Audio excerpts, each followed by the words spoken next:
Get out of my way. I'll write you a check for whatever this dump is worth. Just fix my car and let me leave." She said it like money was oxygen, like it solved everything, like it always had. But Ethan Cole didn't flinch.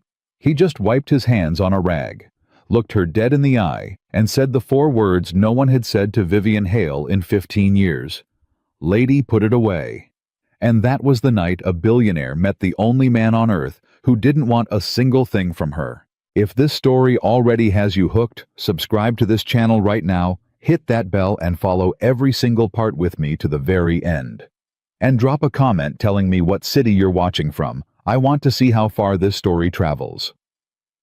Now, let's go back to where it all began. The Bentley died at 11:47 on a Thursday night. No warning, no sputtering, no dramatic last gasp. 1 second, Vivian Hale was doing 82 miles an hour on an empty two-lane highway somewhere in the rural backside of nowhere, and the next second the dashboard lit up like a Christmas tree, and the engine just quit. She coasted to the shoulder, put it in park, sat there in the sudden suffocating silence. "No," she said out loud to no one. Absolutely not. She said it the way she said things in boardrooms. Firm, final, non-negotiable. Like the universe owed her compliance the way her employees did. The universe apparently had not gotten the memo. She tried the ignition. Nothing. Tried it again. A thin, pitiful click. She grabbed her phone off the center console. No signal. Not one bar. She held it up toward the windshield, like an offering. Still nothing. She opened the door and stepped out into the night air, held the phone above her head, turned in a slow circle. Zero. Absolutely zero. Vivian Hale. 34 years old, CEO of Hale. Consolidated worth, according to Forbes. Somewhere north of $4 billion was standing alone on a dark highway, in a state she wasn't even entirely sure she was still in, with a dead car, a dead phone, and nothing in either direction. But black road and the sound of wind moving through trees she couldn't see. She stood there for a full 30 seconds. Then she started walking. She hadn't walked more than a mile, heels clicking against asphalt, the Bentley growing smaller in the darkness behind her when she saw it. A light. Not much of one. Just a faint amber glow coming from a low building set back off the road, half hidden behind a row of old oaks. A hand-painted sign above the wide garage door read, "Cole's Auto and Repair." Below it, in smaller letters that had been repainted at least twice, "Honest Work. Fair Price." One of the garage bays was still lit from inside. The rolling door was halfway up. She could hear something, a radio playing low. Classic country, the kind her grandmother used to listen to on Sunday afternoons. She ducked under the door. The man underneath the truck didn't hear her come in. He was on a creeper rolled partway under the chassis of an old pickup, and she could only see his legs, jeans work boots, one bootlace slightly untied. His hand was extended, feeling along something she couldn't identify, and he was talking to himself in a low, focused murmur. "Come on. Right there. Yeah, there you are, you sneaky little—" "Excuse me," Vivian said. The creeper shot backward. The man's head came out from under the truck faster than was probably safe, and he sat up sharply, mid-30s. Dark hair pushed back from his forehead, jaw shadowed with 2 days of stubble, a smear of grease across his left cheekbone like a war stripe. His eyes were dark and alert, and notably not remotely impressed by her. He looked at her for a beat. Then he looked at her shoes, 4-inch Louboutins now dusty from the roadside, and then back at her face. "You walk here," he said. "My car broke down, about a mile back." "What kind of car?" "Bentley Continental GT. The engine just cut out entirely. I had no warning. Temperature gauge." She blinked. "What?" "The temperature gauge." He stood up in one easy motion, wiping his hands on the rag that had been tucked into his back pocket. Did it run hot before it quit, even a little? She thought back. There might have been something. I wasn't really watching. Yeah. He said it without judgment, which somehow made it worse. Coolant system, most likely. Could be the water pump, could be a hose, could be something in the overflow. I'd have to look at it. Can you look at it now? He glanced at the clock on the wall behind him, looked back at her. It's almost midnight, he said. I know what time it is. We're closed. I can see that. She reached into her bag a Bottega Veneta that cost more than most people's monthly rent and drew out her card case. She set a black card on his workbench. Whatever your hourly rate is, I'll pay triple. Tonight. He looked at the card, didn't pick it up. I can't tow your car tonight, he said. I'd need my rig, and my daughter's asleep in the back. He nodded toward a door in the far corner of the garage. I'm not waking her up and dragging her out on a tow run at midnight. Vivian stared at him. You have a child. Here, in the garage. In the apartment above it, yes. She's 8, and she has school tomorrow. He crossed his arms easy and unbothered. I can go get your car first thing in the morning, 7 o'clock. Have it back here by 7:30, take a look, give you an honest assessment. I need to be in Chicago by 9 a.m. Then you should have taken the interstate, he said, not unkindly. The silence between them stretched thin. Vivian Hale did not get told no. She had not in recent memory been in a situation she could not solve with a phone call or a wire transfer. She had 17 people whose entire job was anticipating problems before they happened and removing them from her path. She had a jet on standby at Midway. She had the private number of the governor of 2 states, and she was standing in a small-town garage at midnight, and none of that meant a single thing. Then where, she said carefully, am I supposed to go? He didn't answer right away. He looked at her, really looked the way people rarely did anymore, like he was actually trying to figure out what she needed rather than what she wanted. It made her feel strangely naked. There's a motel, he said finally. About 8 miles up the road. The Sunrise Inn. 8 miles. Yeah. On foot. I could call you a cab. In this town. She looked around the garage. Is there a cab in this town? He had the decency to almost smile. Dave Perkins runs a car service, but Dave goes to bed at 10 and he's a sound sleeper. So there's no cab. Not at midnight, no. Another silence. Vivian looked toward the door in the corner, the one he'd nodded at. She looked back at him. You said there's an apartment. Something shifted in his expression. Guarded now. Yeah. Does it have a couch? He went very still. I'm not asking you to do anything, she said, and she hated the way her voice came out quieter than she intended, stripped of its boardroom authority by sheer exhaustion and something she didn't want to name. I've been walking a mile in 4-inch heels on a highway. I'm tired. I would like to sit down somewhere that isn't a ditch.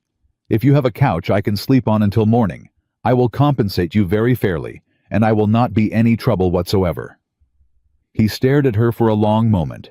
No trouble, he repeated like he was testing the weight of the words. None.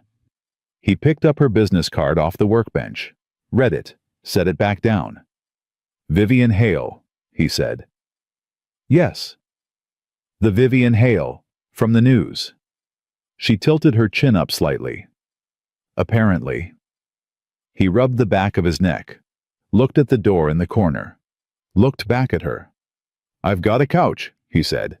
It's old, and Lily's got a dog, so it smells like dog. I have a Yorkie, Vivian said. I'm not bothered. Lily's dog is not a Yorkie, he said. She's a 110-pound Bernese mountain dog named Biscuit, and she will absolutely try to sleep on you. That's fine. He looked at her one more time, long, steady, like he was making a decision he wasn't entirely sure about.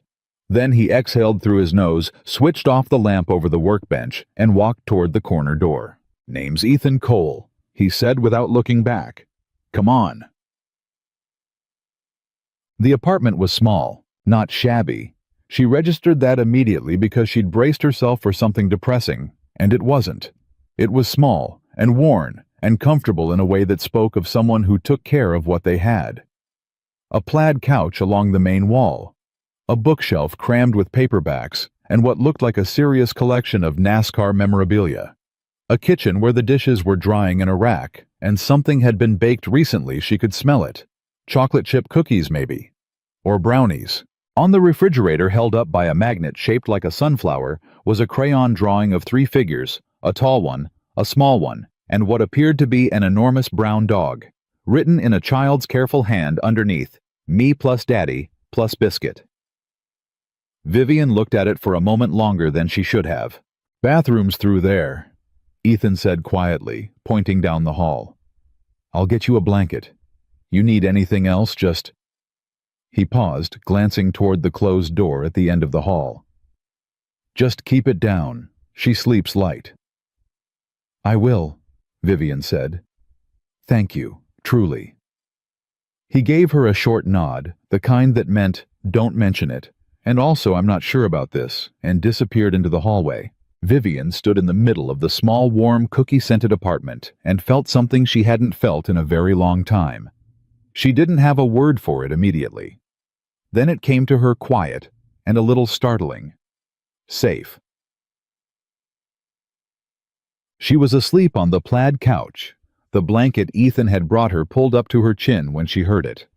Small feet on the floor. A door opening with a gentle creak. Vivian opened her eyes. A little girl was standing in the hallway entrance, 8 years old or thereabouts, brown hair in 2 disheveled braids, wearing pajamas printed with cartoon hedgehogs. She was holding a stuffed rabbit by one ear. Beside her, massive and silent as a small bear, was the Bernese mountain dog Biscuit, presumably, who looked at Vivian with the deep philosophical calm of an animal that had seen everything and judged nothing. The little girl stared at Vivian. Vivian stared back. "You're not Daddy," the girl said. "No." Vivian agreed. "Who are you?" "My name is Vivian. My car broke down.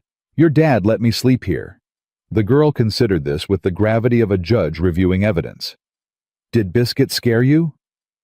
"Biscuit hasn't come near me yet," Vivian said. As if on cue, Biscuit crossed the room in 3 enormous silent strides and placed her head directly on Vivian's chest. The girl watched this.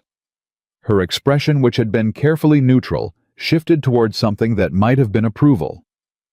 "She likes you," she said. "Apparently. She doesn't like everybody." The girl padded a few feet closer.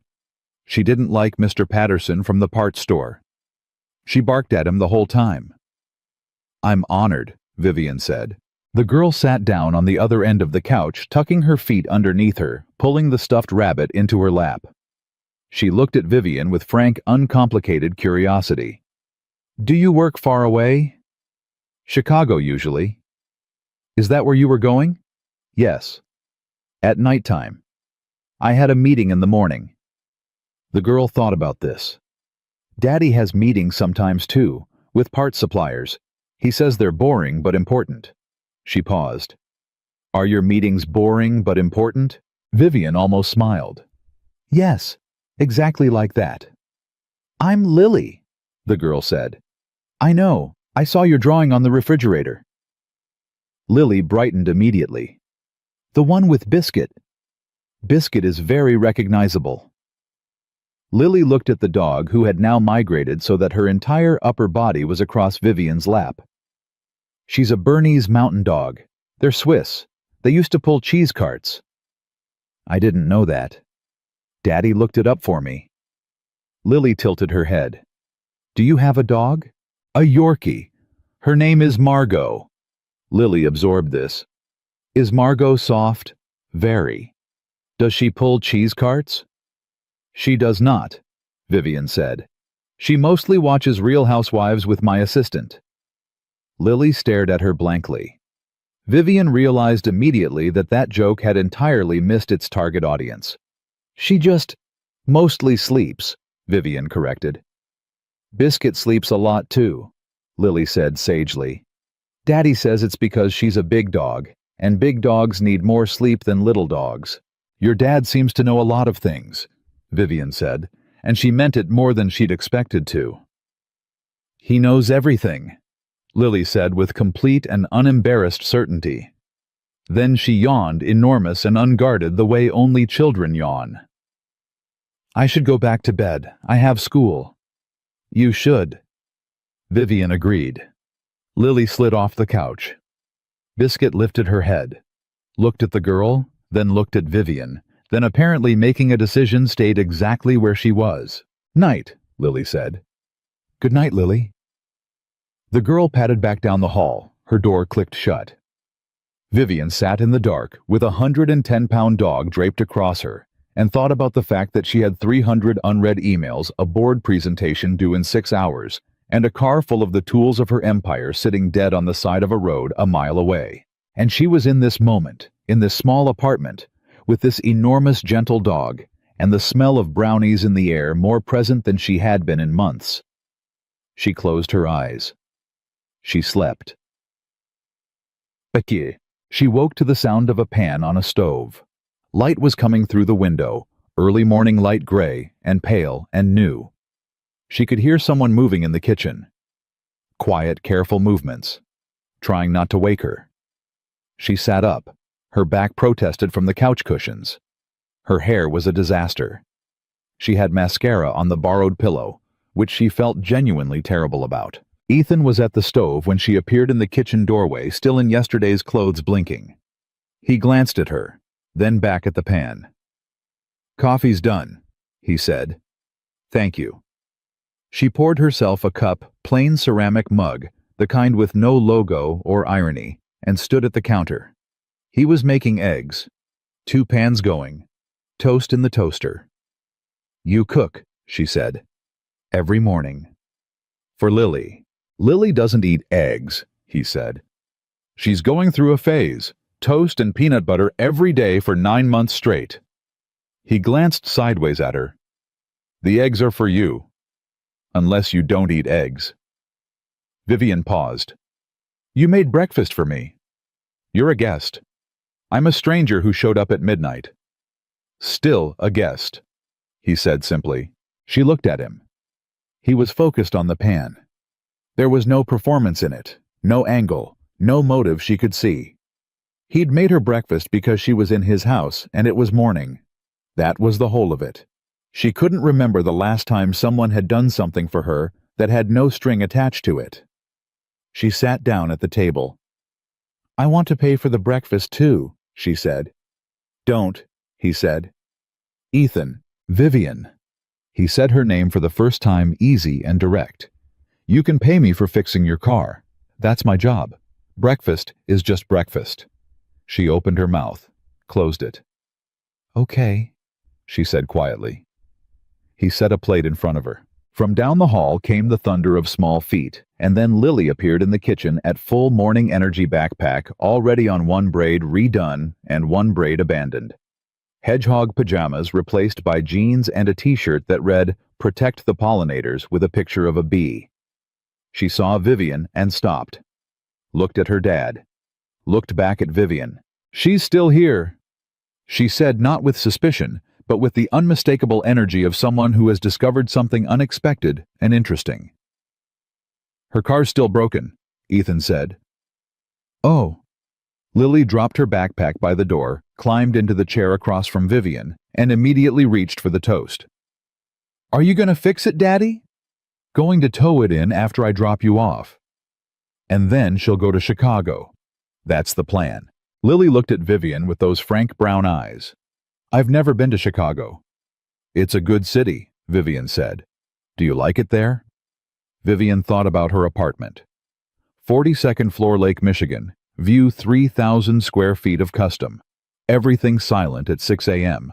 because the cleaner didn't come until 8, and her assistant didn't arrive until 9, and there was no one else. "I live there," she said carefully. Lily accepted this as a complete answer, which Vivian realized it wasn't. And somehow, the fact that an 8-year-old in a B-shirt had caught the gap in her answer when no one else ever had made the coffee taste different. She sat at that kitchen table in clothes she'd slept in, with a dog lying on her feet under the table and a child talking about her class hamster named Gerald, and the morning moved slowly and quietly around her. And when Ethan came back from the school run and started on her car, and when he found the issue a cracked coolant hose, a 4-hour fix, and when he told her she wasn't going anywhere before early afternoon, she sat in the plastic chair in the corner of the garage and watched him work. And she didn't check her phone once. Not because she couldn't. Because for the first time in longer than she could name, she didn't want to. She just didn't know yet what that meant. She was supposed to leave at 2 o'clock. The Bentley was ready at 1:53. Ethan had the keys on the workbench, the invoice written out by hand on a yellow carbon paper receipt, the old-fashioned kind with the shop name stamped at the top. He set it in front of her without ceremony, the way he did everything, and she looked at the number and almost laughed. Not because it was outrageous, because it wasn't. "This is what you're charging me," she said. "That's the parts and 2 hours of labor," he said, "at my standard rate." "Ethan, I told you I'd pay triple." "I don't charge triple," he said. "I charge what the job costs." She stared at him. He was already turning back toward the truck he'd been working on, before her moving on, like the conversation was done, like the subject of money was simply not interesting enough to extend. "What if I insist?" she said. "Then I'll tell you to donate the difference to the food bank on Clement Street," he said, not turning around. "They do a Tuesday lunch for seniors, always short on bread." Vivian looked at the receipt, looked at his back, pulled out her card. She paid his rate. And later that afternoon, from the parking lot of a gas station 40 miles up the road, where her signal finally returned, she wired $3,000 to the Clement Street Food Bank and didn't tell him. She didn't know why she didn't tell him. She just knew it would have been wrong to. She made it to Chicago by 6. Missed the morning meeting. Her assistant had rescheduled. It smoothed it over. Done what assistants do. The board hadn't liked it. Her COO, Marcus Webb, had called twice before she crossed the state line, and his voicemails had the particular tight-jawed quality of a man who wanted to say, "This is unacceptable," but had learned not to. She called him back from the parking garage beneath her building. "It was a mechanical issue," she said. "My car broke down." "Your car broke down," Marcus repeated, in the tone of a man hearing that the moon had apologized. "Cracked coolant hose." "Vivian, you have a car service.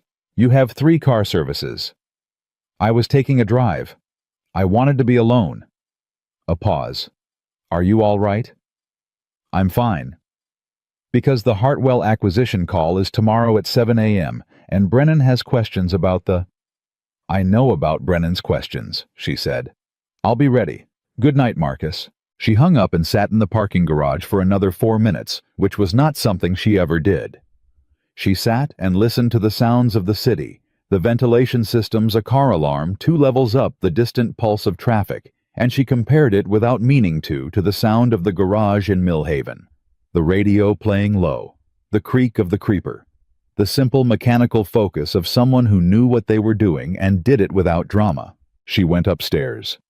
Her apartment was immaculate and silent, and smelled of the diffuser her cleaner kept running eucalyptus and something called white tea, which Vivian had never actually smelled, but which the interior designer had assured her was calming. She poured a glass of water, stood at the window looking at the lake. She thought about Lily asking, "Do you like it there?" And her own answer careful and evasive. "I live there." She drank the water. Went to bed. She did not sleep well. She called the garage 4 days later. She'd written the number off the invoice she'd kept. The invoice slipped it into her bag without thinking about it, and found it later in the inside pocket where she kept things she wasn't ready to throw away. She told herself she was calling to make sure the repair had held. That was a reasonable thing to do. A responsible thing. She was not the kind of person who made impractical decisions. Ethan picked up on the 3rd ring. "Cole's Auto." "It's Vivian Hale," she said. "The Bentley." A brief pause. Then, "Hale, how's the car running?" "Perfectly.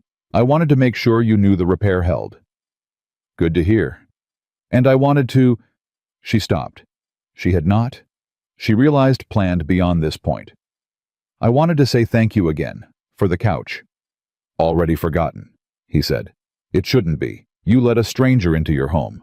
Your daughter's home." You weren't dangerous, he said simply. I could tell. How? She heard him pause, heard the faint background sounds of the garage, an air compressor, a radio.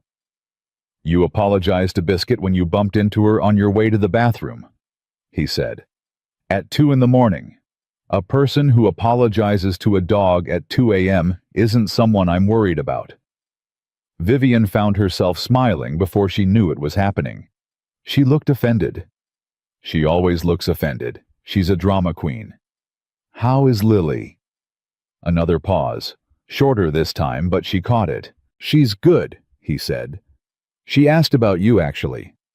She did. Said you were funny. A beat. I think she meant it as a compliment.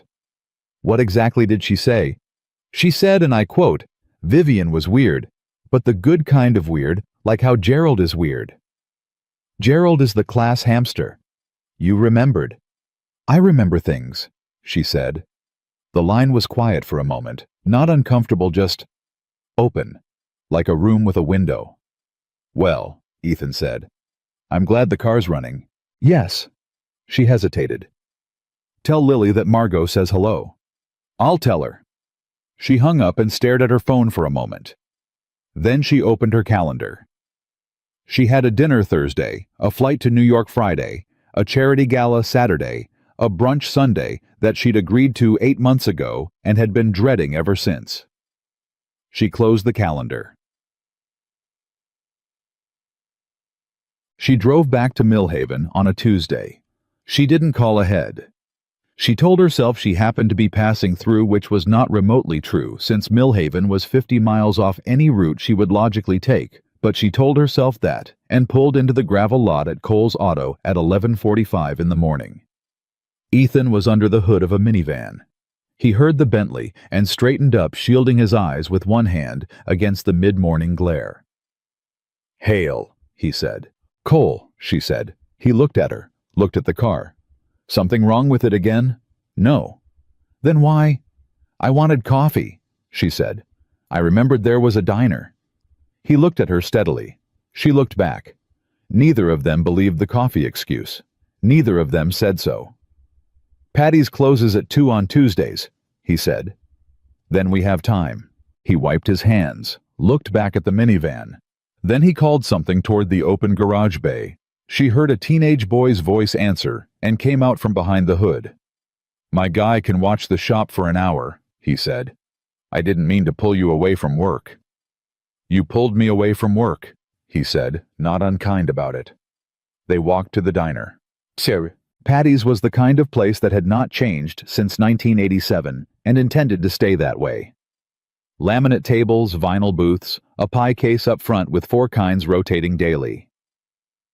The woman behind the counter, Patty herself presumably, though Vivian didn't ask, greeted Ethan by name and gave Vivian a look that was equal parts curious and appraising. New friend, Patty said. She's passing through, Ethan said. Patty's expression communicated very clearly that she did not entirely believe this, but she poured the coffee without comment. Vivian put her hands around the mug. The diner was warm.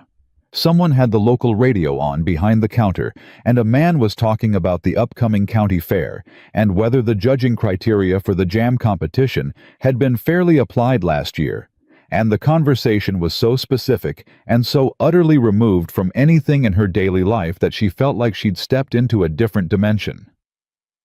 What? Ethan said. Nothing, she said. You were smiling at the radio. I didn't realize. She looked at her coffee. Someone's upset about jam judging. That's Dale Pruitt, Ethan said. He's been upset about jam judging since 2019. He maintains his wife's blackberry preserve was robbed. Was it? I genuinely have no idea. I eat jam from a jar like a normal person. He wrapped both hands around his own mug. Why are you really here, Vivian? She didn't look away. I told you. You told me coffee. He held her gaze.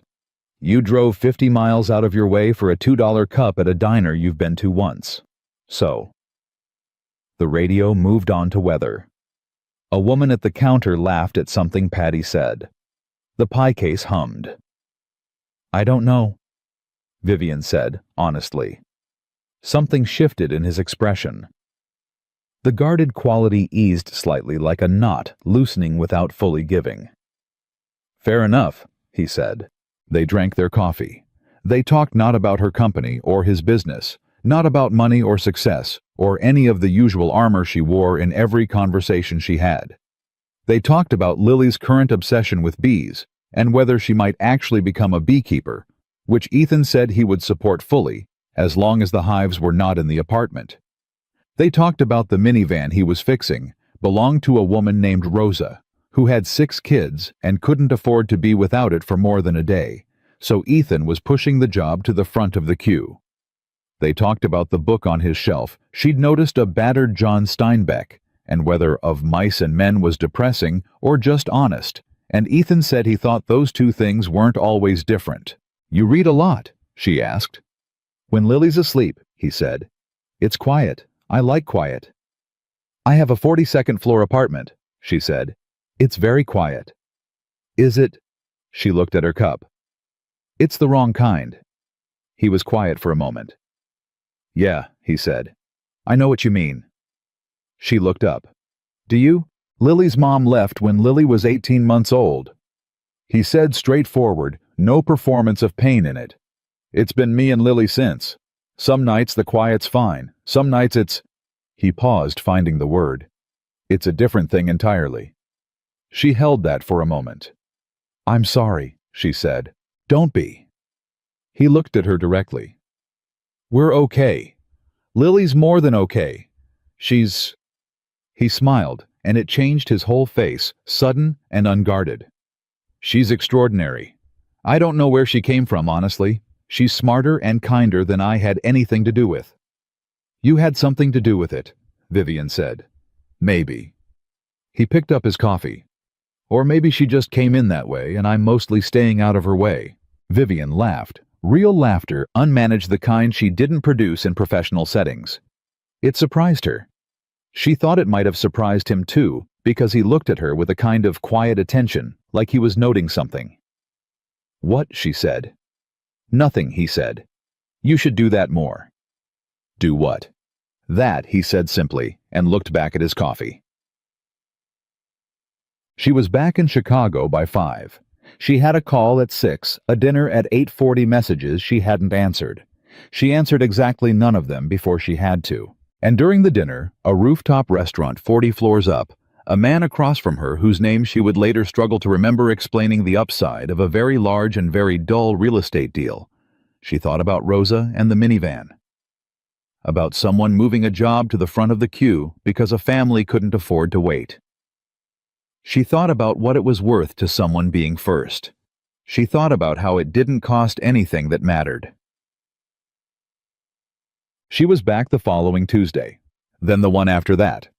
She told herself each time she was just passing through. She stopped pretending this was true around the 4th visit. Ethan never asked her to come. He also never told her not to.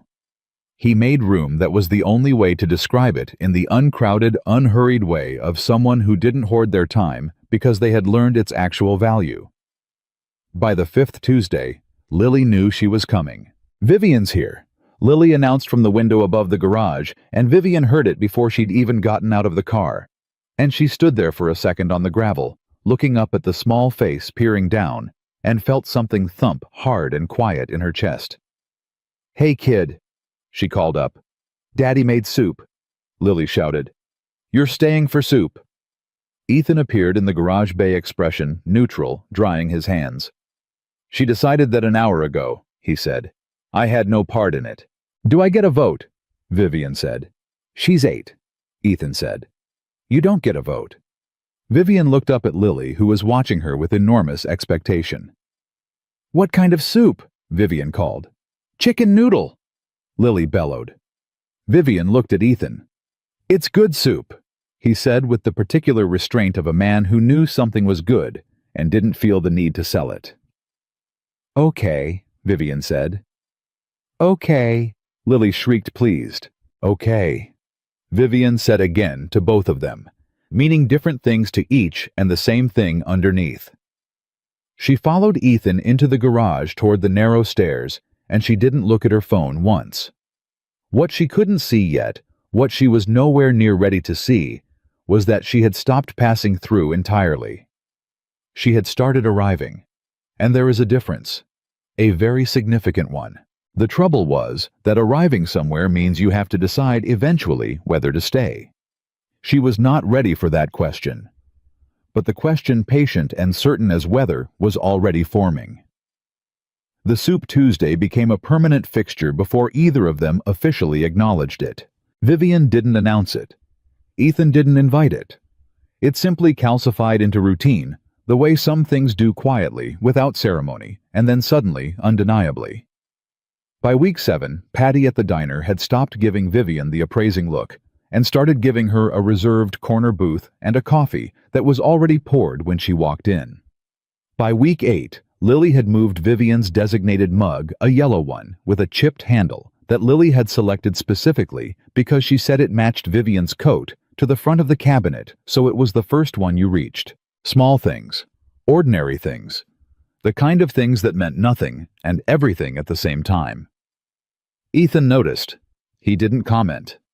He was a man who understood that some things, if you named them too soon, startled like birds, and were gone. But he noticed. And Vivian, for her part, had started doing something she had not done in over a decade. She had started leaving gaps in her calendar. Not canceling things, she never canceled. It wasn't in her, but not filling every hour the way she always had.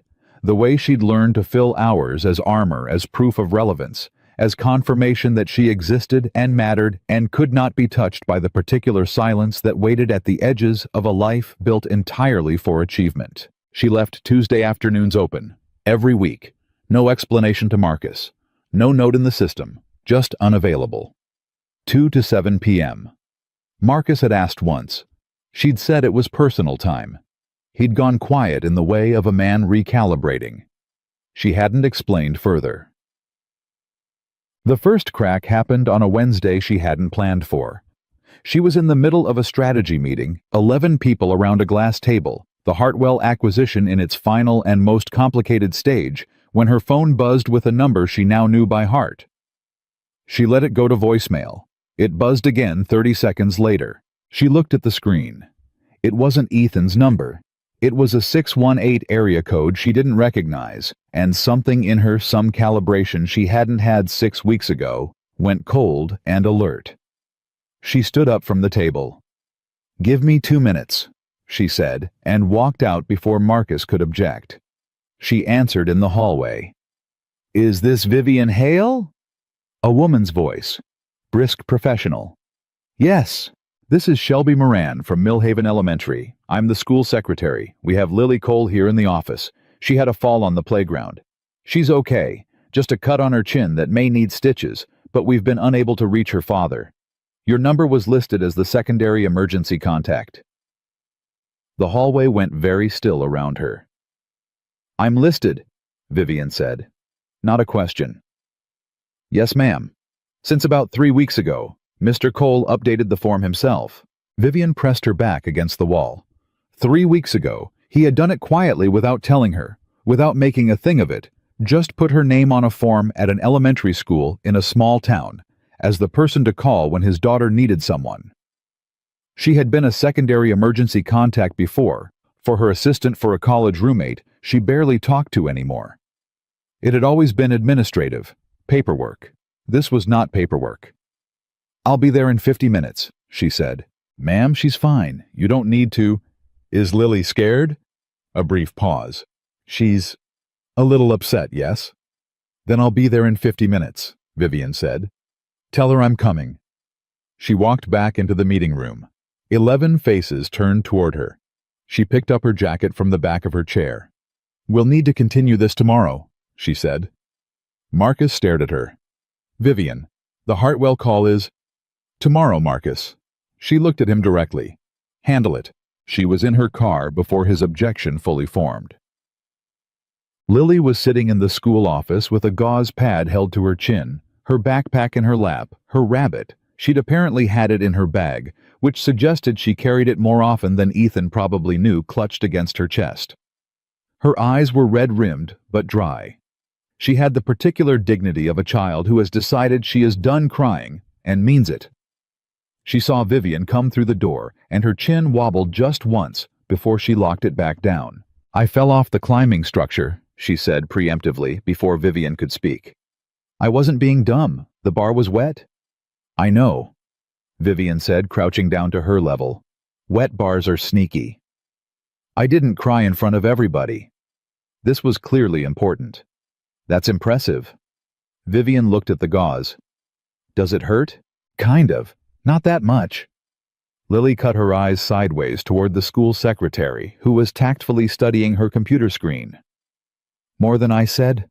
Lily admitted, quieter. "Okay." Vivian put a hand on her knee. "Let's go get it looked at." "Where's Daddy?" "He's probably under a car somewhere without his phone. We're going to find him." Lily looked at her. Something careful and measuring in it, the way Lily looked at things she took seriously. "You came fast," she said. "I was in a meeting." "You left your meeting?" "Yes." Lily considered this. "Was it important?" "Not as important as you," Vivian said, and she meant it with a completeness that surprised even herself. Lily was quiet for a moment. Then she leaned forward and put her head against Vivian's shoulder, just briefly, just a small, tired press of a child who had been holding it together alone for 45 minutes and needed 1 second of not doing that. Vivian held very still. She did not trust herself to move. Ethan found them at the urgent care clinic on Route 9 Three Stitches local anesthetic. Lily stoic throughout and rewarded with a grape popsicle she was now consuming methodically in a plastic waiting chair. He came through the door, moving fast still in his work shirt, a streak of grease on his forearm he hadn't had time to wash off. He saw Lily first, took her in the bandage on her chin, the popsicle the general alive and intact quality of her, and exhaled a breath that seemed to come from somewhere deep and physical. Then he looked at Vivian. "She's okay," Vivian said. "Yeah." His voice was rough. "I can see that." He crossed to Lily, crouched in front of her, cupped her face in both hands, and looked at the bandage with the focused intensity of a man who needed to assess the thing himself before he could believe it was all right. 3 stitches. "They were tiny stitches," Lily said. "The doctor said I was very brave." "You were," Vivian confirmed. "I didn't cry," Lily told her father. "I know, baby." He pressed a kiss to her forehead, held it there for a second. When he straightened up and looked at Vivian, something was working in his expression that he wasn't fully keeping under control. "She listed you as the emergency contact." "The school told me." "I should have told you first," he said. "I should have asked." "Ethan." "That was presumptuous of me," he said quietly but direct. "To put that on you without asking. I'm sorry." "Don't apologize for it," she said, and the firmness in her voice came from somewhere she hadn't planned to open. "Don't. I'm glad they called me. I'm glad I was there." He looked at her for a long moment. The waiting room hummed around them, a television on a wall, someone else's child asking for water, the fluorescent quiet of a Tuesday afternoon at a small-town clinic. "Thank you," he said. Simple, complete. "You're welcome," she said.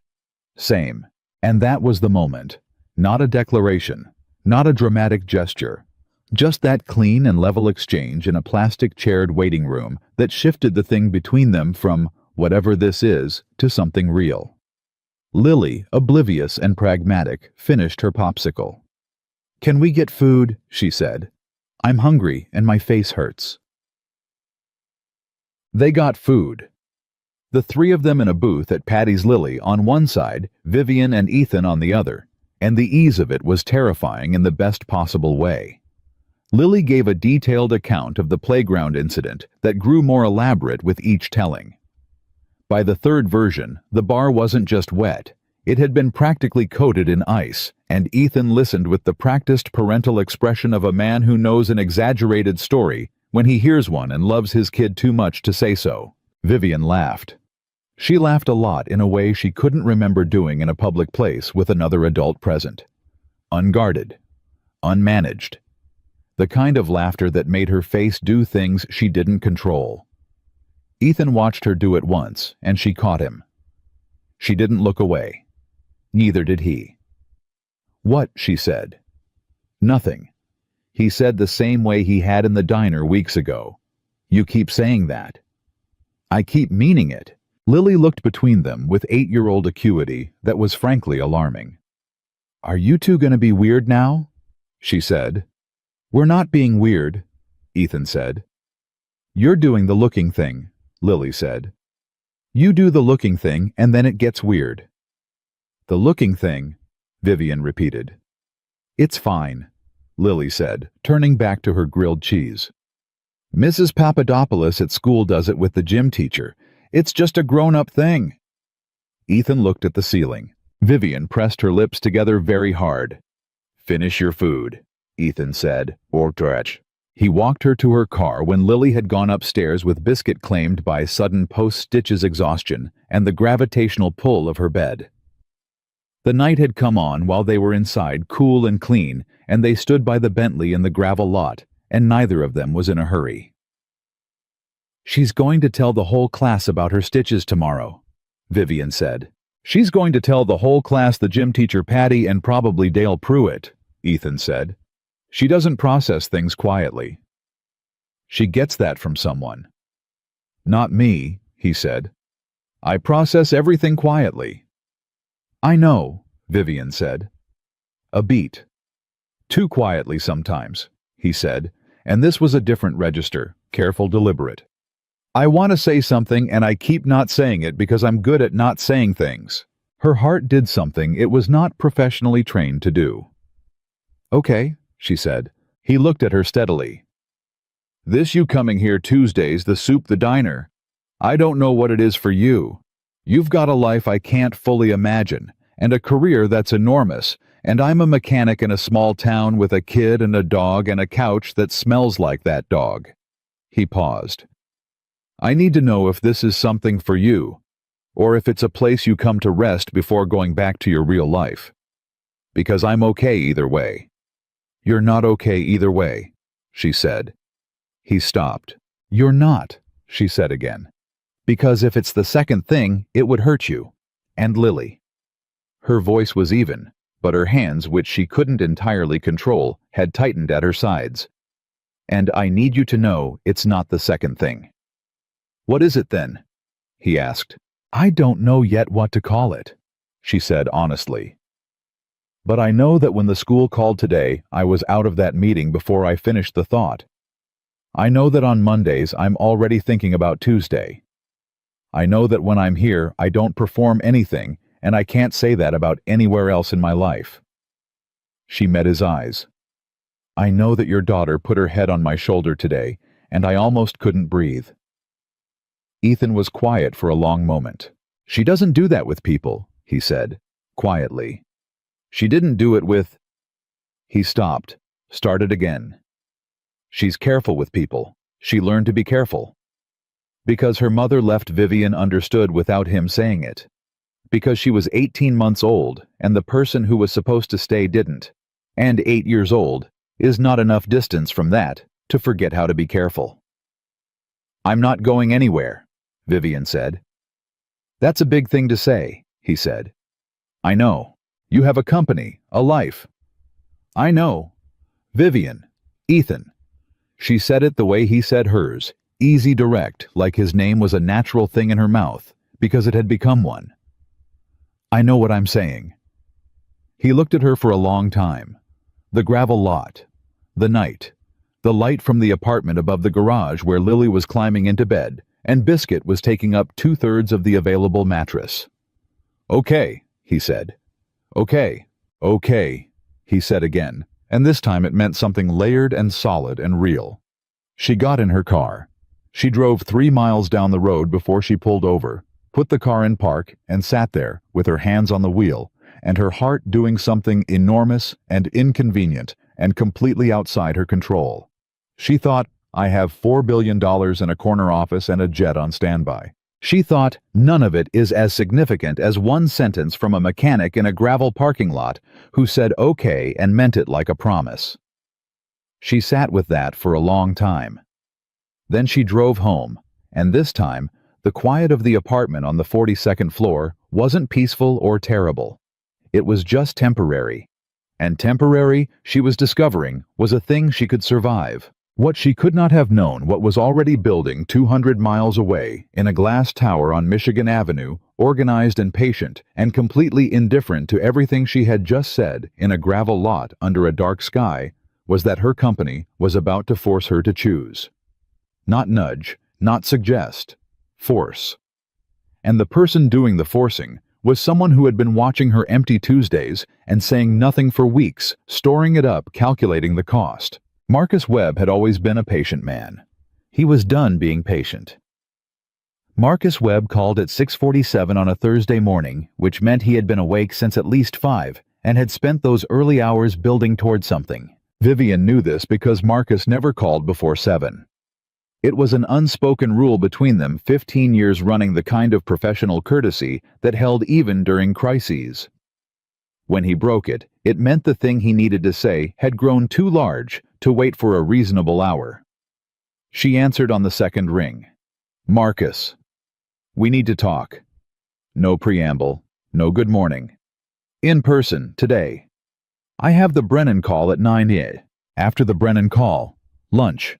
Not the office. Somewhere private. She went still. What happened? Nothing happened, yet. A pause waited with things unsaid. But something is going to, and I need you to hear it from me first. She was at his preferred restaurant by noon, a quiet Italian place on Erie Street, where the tables were far apart and the staff knew not to hover. He was already there when she arrived, jacket on hands around a water glass, the expression of a man who had rehearsed what he was about to say and was hoping the rehearsal held.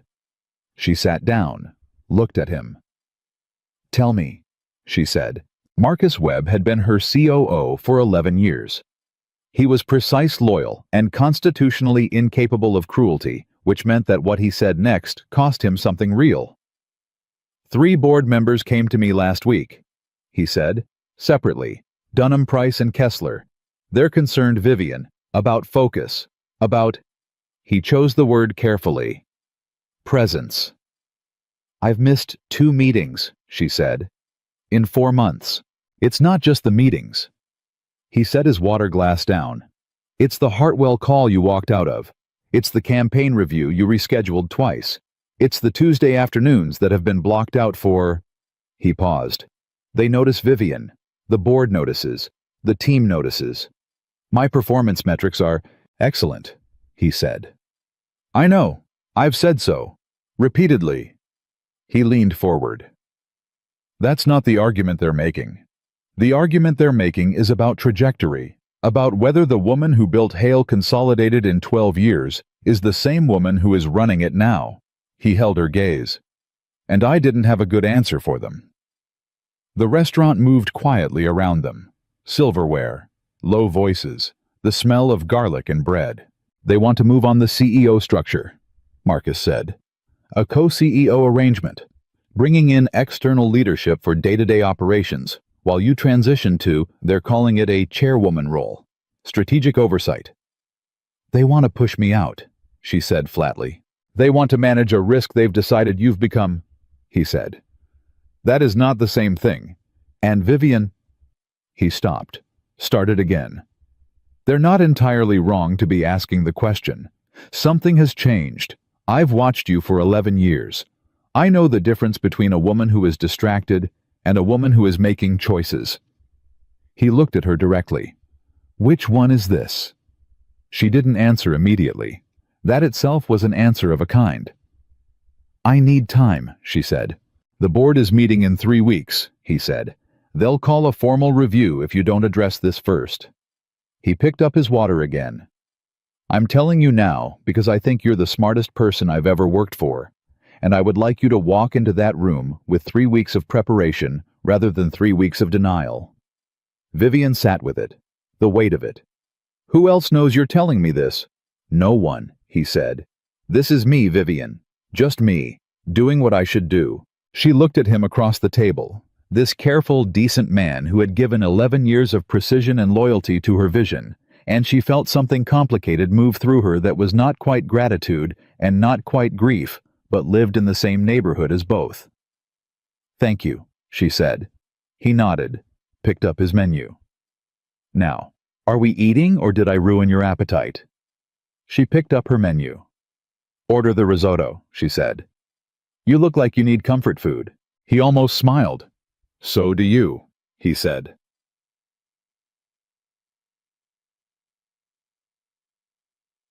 She did not call Ethan that night.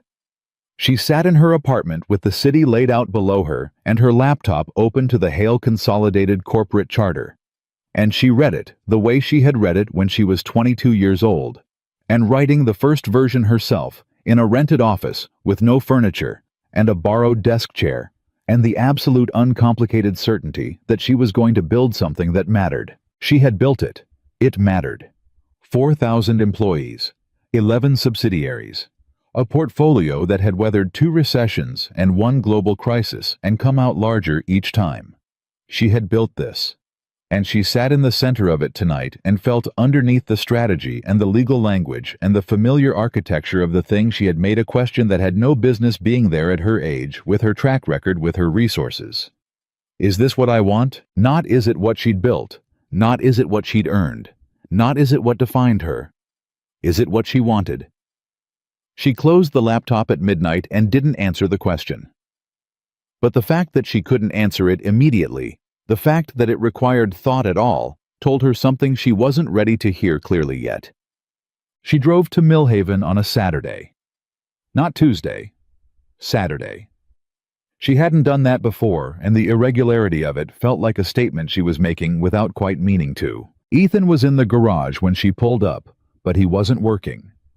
He was sitting on an overturned crate near the bay door with a cup of coffee, and Lily was next to him on a smaller crate, and they were both looking up at something, a bird's nest tucked into the lip of the garage's roof overhang, which Vivian could hear was occupied.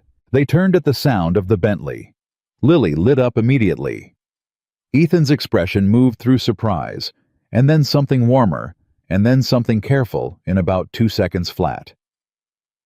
"You're not Tuesday," Lily said. "I know," Vivian said. "Is that okay?" Lily looked at her father. He looked at Vivian. "Yeah," he said. "It's okay." Lily grabbed her hand and pulled her toward the crates. "Come look. There are babies. 4 of them. Daddy says they're wrens." Vivian looked up at the nest. 4 tiny open mouths. Furious, hungry, completely helpless. "They're loud," she said. "They're hungry," Lily said. "The mama comes back every few minutes. We've been watching." Vivian looked at Ethan. He was watching her, not the nest. "Sit down," he said, nodding at a 3rd crate she hadn't noticed. "Coffee's still hot." She sat. He handed her his cup, not a spare his own, and she took it without thinking about the intimacy of it until she'd already taken a sip. She told him about the board meeting while Lily watched for the mama wren. She told it plainly, without softening it, because she'd decided on the drive that the worst thing she could do was manage the information the way she managed everything else in her professional life. Ethan listened. He was a good listener, present, still no performance of reaction. When she finished, he was quiet for a moment. "What are you going to do?" he said. "I don't know yet." "What do you want to do?" She looked at the nest, the 4 open mouths. "That's the part I'm working on." He turned the question over. "What does walking away look like, realistically?" "It looks like the chairwoman role," she said. "Strategic oversight, significantly less day-to-day. I'd still own 41% of the company. My vision stays embedded in the structure." She paused. "It looks like having Tuesdays and Saturdays." She said the last sentence quietly and felt him go still beside her. "Vivian, I'm not saying that to put pressure on anything," she said quickly. "I'm telling you because you asked what I want, and that's part of the honest answer." A long pause. "What's the other part?" he said. "The other part is that I've run this company since I was 22, and I don't know who I am without it running at full speed, and that terrifies me more than the board does." She exhaled. "There. That's the honest answer." He was quiet. Then, "Can I say something that you might not like?" "Yes. You already know who you are without it," he said. "You've been showing up here for 3 months, and you're the same person, whether you've got a board crisis or not. The way you talked to Lily the day she got her stitches. The way you listened to Rosa when she came to pick up the minivan and you spent 20 minutes talking to her about her kids. The way you apologized to my dog at 2 in the morning." He turned and looked at her directly. "That's not a person who doesn't know who she is. That's a person who forgot she was that person somewhere along the way." Her throat did something involuntary. She looked at the nest. The mama wren had arrived on a nearby branch, watching them with the focused alertness of something responsible for things that couldn't yet fly. "How do you do that?" Vivian said. "Do what?" "Say the exact true thing without making it feel like a verdict." "Practice," he said. 8 years of talking to a kid who catches you every time you're not straight with her." Vivian almost smiled. "She really does. It's terrifying, and also the best thing that's ever happened to me," he said simply. Lily, who had been intensely focused on the nest, turned around at that exact moment, with the timing of a child who had absorbed far more of the conversation than she'd appeared to. "Are we having lunch?" she said. "Because I'm really hungry, and those babies are making me think about food." Lunch was sandwiches at the kitchen table. Lily's specification. Ethan's execution. Vivian's contribution. A bag of kettle chips she'd bought at a gas station 2 exits back, because she'd known without examining the knowledge too closely that she was staying for a while. It was during lunch that Vivian's phone rang. She almost didn't look at it. She'd put it face down on the counter, a habit she'd been developing here without consciously deciding to. But Lily saw the screen light up from across the table. "Your phone's going?" Lily said. Vivian looked. "Marcus." She hesitated 1 beat and then excused herself. "Webb," she said, stepping into the hallway. "Dunham moved the meeting up."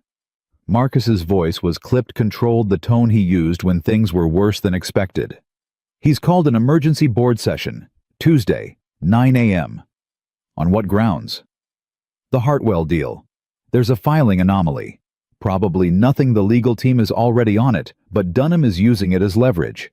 He wants a formal performance review on the record before they proceed." She pressed her hand flat against the hallway wall. "He's using the Hartwell filing as a pretext." "Yes, and he has the votes to call the session. I checked." Marcus paused. "Vivian, if you're not in that room Tuesday morning at 9 a.m., fully present, fully prepared, he controls the narrative.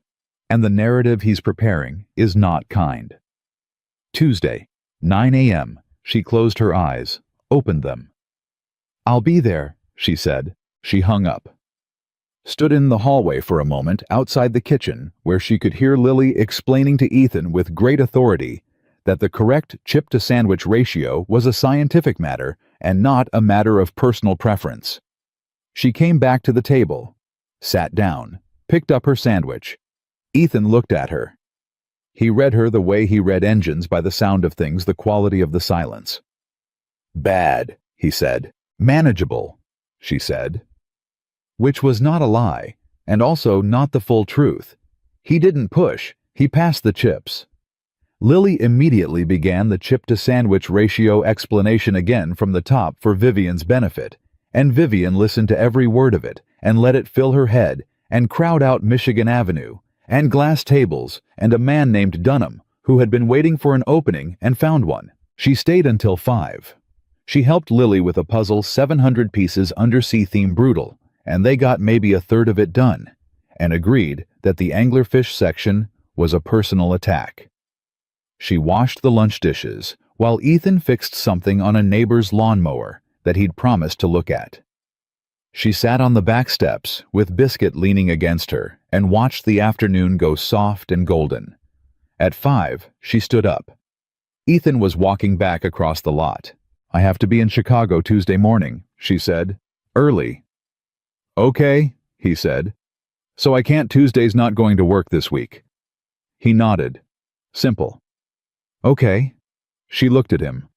I wanted to tell you directly, not just not show up. Something moved in his face.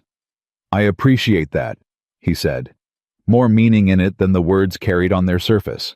She drove home that evening with the puzzle's anglerfish section unresolved and the board meeting 3 days away, and the conversation in the hallway replaying on a loop.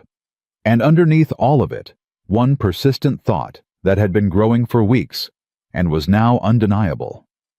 She was in love with him, not in the way she had been in love before, that managed, scheduled, domesticated emotion that fit into the structure of her life without disturbing it. This was structural. This was the kind that changed the floor plan. And in 3 days, she had to walk into a room full of people who wanted to diminish her, and she had to be entirely herself, and entirely formidable, and entirely sure. The problem was that being entirely sure right now was complicated, because she was sure about the boardroom, and she was sure about Ethan, and she was beginning to understand for the first time in her adult life that being sure about 2 things at once was not the same as knowing how to hold them both. Something was going to have to give. She just didn't know yet what it would cost her when it did. She walked into the board meeting at 8:58 on Tuesday morning, not 9. 8:58. 2 minutes early, which in boardroom language was a statement. I was not rattled. I was not scrambling.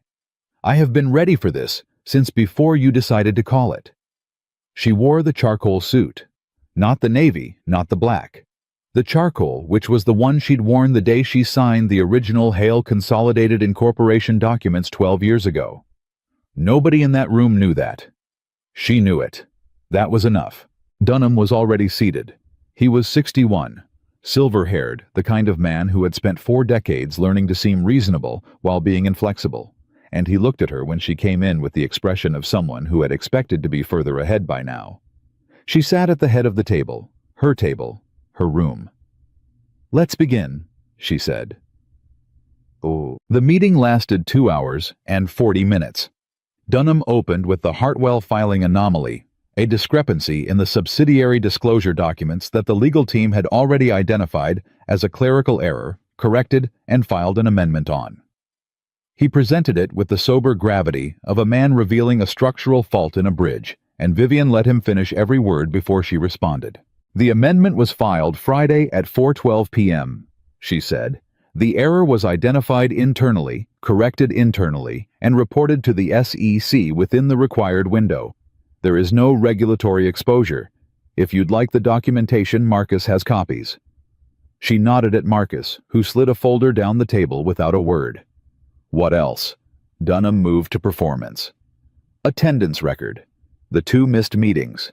The Tuesday afternoons. She had prepared for this.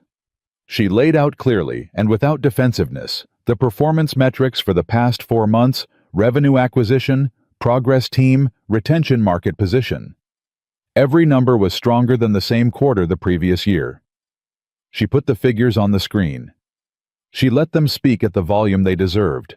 If the board's concern is performance, she said, the numbers in front of you address that concern completely. If the board's concern is something other than performance, I'd invite someone to name it directly. Silence. The particular silence of a room in which someone has been outmaneuvered and knows it. Price spoke first. He was the cautious one, not hostile, just risk-averse, the kind of board member who followed momentum. Vivian, he said carefully, I think what we're trying to understand is what's the plan, strategically, for the next phase. She had expected this. She had prepared this answer on the drive from Millhaven to Chicago on Sunday morning, thought it through completely, and she delivered it now with the full precision of someone who had run this company for 12 years and knew exactly what she was building toward. She talked for 22 minutes. The next acquisition tier. The restructured leadership model she was proposing, not the co-CEO arrangement Dunham had been quietly lobbying for, but her own version, which elevated 2 of her strongest internal leaders into expanded operational roles, while she moved into a strategic position of her own design. Not pushed, chosen, her terms, her architecture, When she finished, Kessler, who had been quiet the entire meeting, looked at Dunham and said simply, "I'm satisfied." Price nodded. Dunham looked at the table.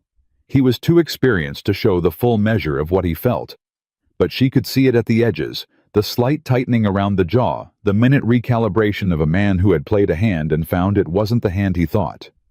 "Call to review," she said, looking around the table. No one called it. "Then we're adjourned," she said. She was in the elevator, jacket still on, alone, when it hit her. Not the triumph of the meeting. Not the relief. Something else, a recognition clean and sudden, like a window opening.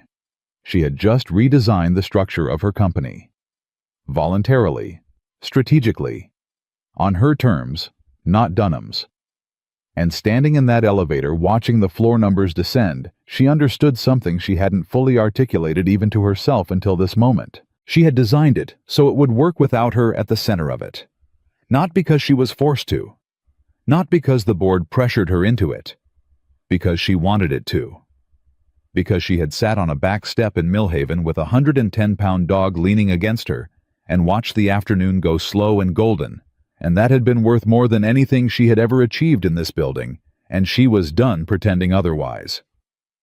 She called Marcus from the lobby. "It worked," he said before she spoke. "Yes," she said.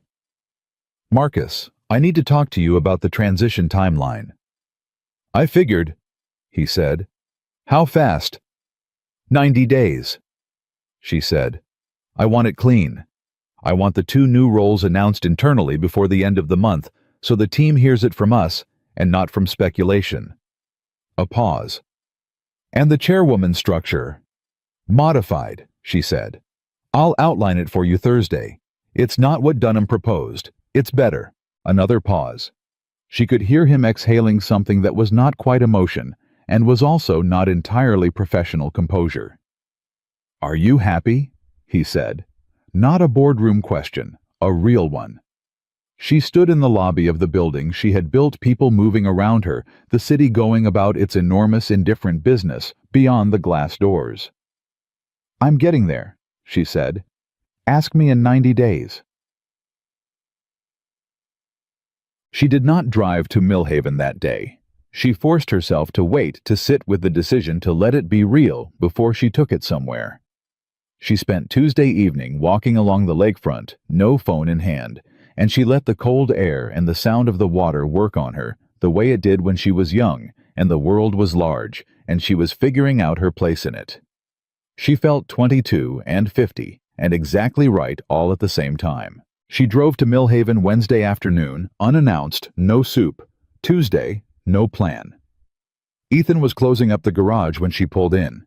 He had his back to her, rolling down the bay door, and he turned at the sound of the gravel and went still. She got out of the car, stood there. He looked at her for a long moment, that steady reading look that had unsettled her the first time, and now felt like the most reliable thing she knew. "Meeting was yesterday," she said. "How'd it go?" "I won," she said. "And then I redesigned the whole thing." He tilted his head slightly, waiting. 90 days, she said. "I'm transitioning to a chairwoman role. My design, my terms. Marcus takes day-to-day operations.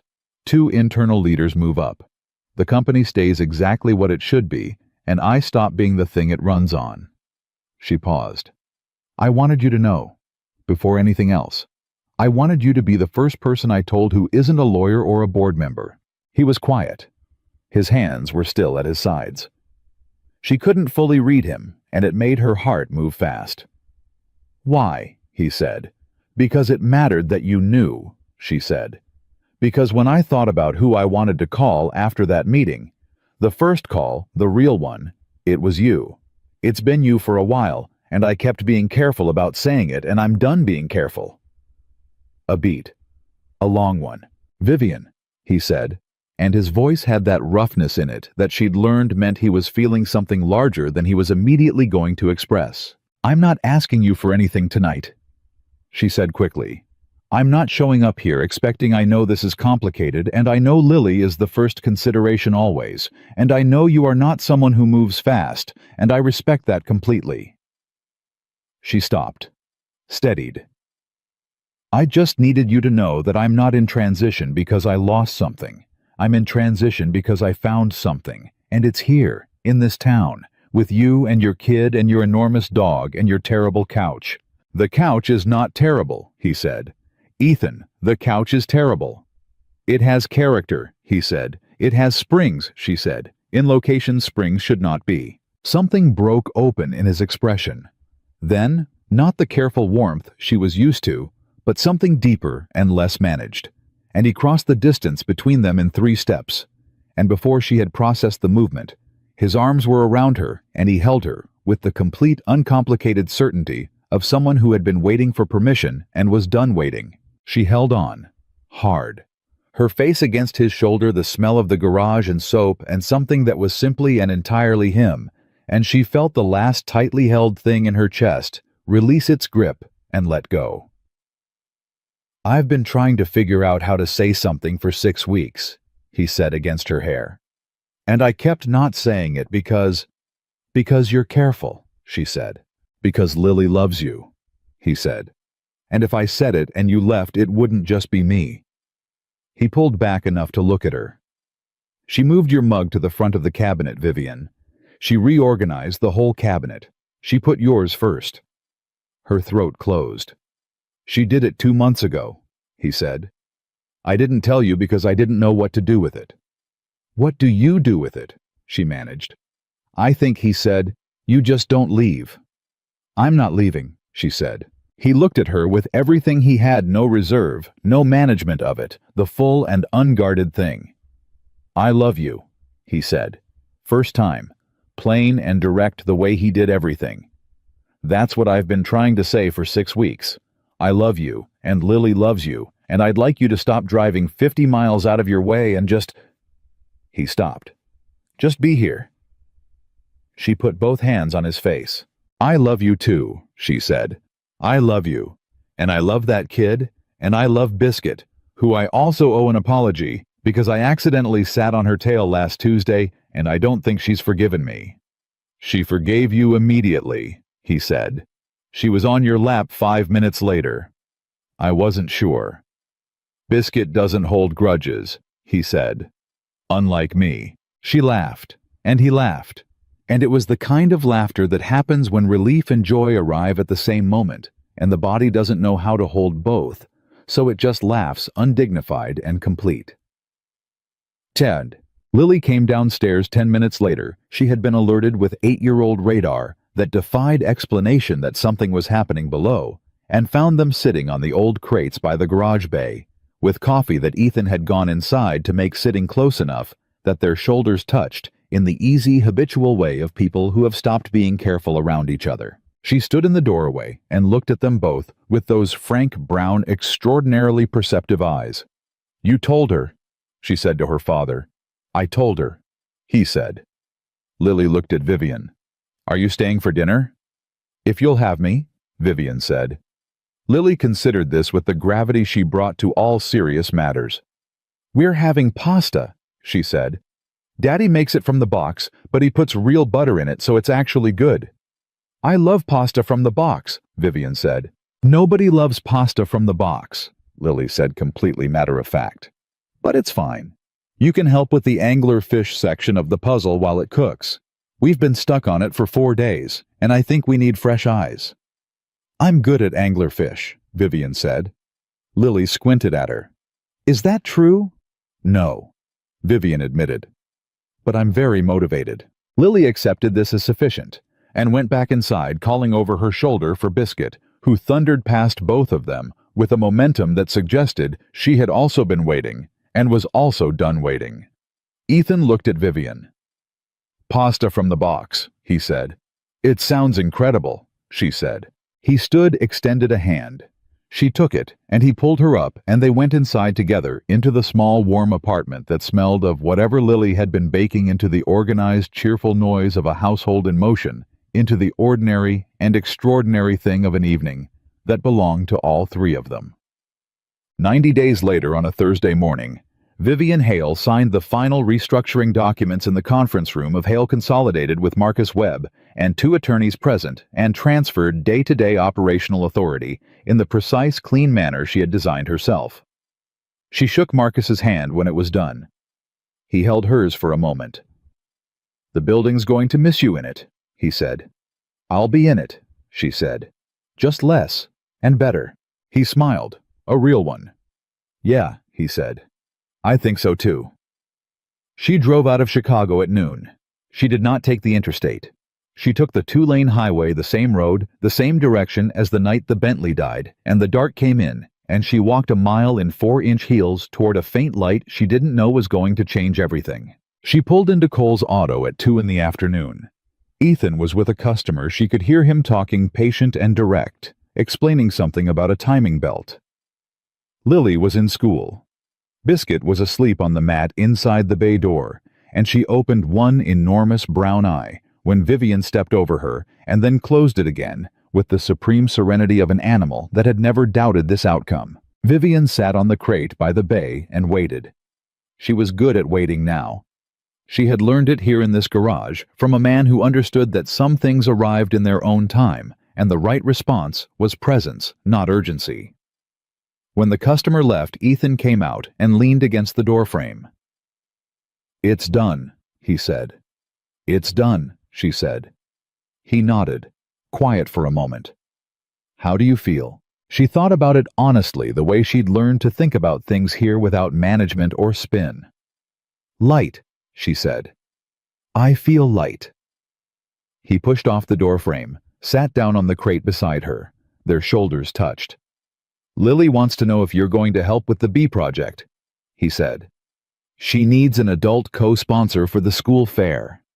"I'm available," Vivian said. "She also wants to know if Margot can visit." "Margot has been waiting for an invitation. She also—" He stopped, reached into the pocket of his shirt, pulled out something small which he held for a moment before he turned and set it in her hand. A key, simple, silver, a little worn. She looked at it, looked at him. "Apartment key," he said. It's not a thing with conditions or expectations. It's just—" He paused, finding the words the way he always did, carefully and without performance. "You keep showing up, and I keep wanting you here, and I thought you should be able to get in when I'm under a car and can't hear the door." She closed her hand around the key. "Ethan Cole," she said. "Vivian Hale," he said. "This is the most romantic thing anyone has ever done for me," she said. "And it's a house key to an apartment above a garage." "It's a good apartment," he said. "It's a great apartment," she said. "It smells like brownies and dog, and it has a couch with character and a cabinet where my mug is in the front." He looked at her sidelong. "She told you about the cabinet." "She told me about the cabinet," Vivian said. "About 2 months ago. I didn't say anything because I didn't know what to do with it." He stared at her. "You knew for 2 months." "I knew for 2 months." "And you didn't—" "I was being careful," she said. He shook his head, slow and helpless, and then he put his arm around her shoulders, and she leaned into him, and they sat there in the gravel lot in the afternoon light, while the baby wrens above the garage door made their furious hungry noise, and Biscuit snored from the mat. And the town moved around them, the way small towns do, unhurried, particular, entirely itself. She had $4 billion and a chairwoman title and a jet on standby, and a Yorkie named Margot, who was at this very moment being watched by her assistant in a 42nd floor apartment on Lake Michigan. And she was sitting on an overturned crate in a mechanic's gravel lot, holding a worn silver key. And she had never, not once, in her 34 years, been so completely and exactly where she was supposed to be. Some people spend their whole lives building the thing they think will make them whole. Vivian Hale had built hers, and it was real, and it was good, and she was proud of it. But wholeness, it turned out, was not something you built. It was something you found in a faint light at the end of an empty road, in a stranger who didn't want anything from you, in a little girl who moved your mug to the front of the cabinet without being asked. It was something you chose. She chose it. Every single day from that point forward, she chose it. And that was enough. That was everything. That was the whole true, complete story.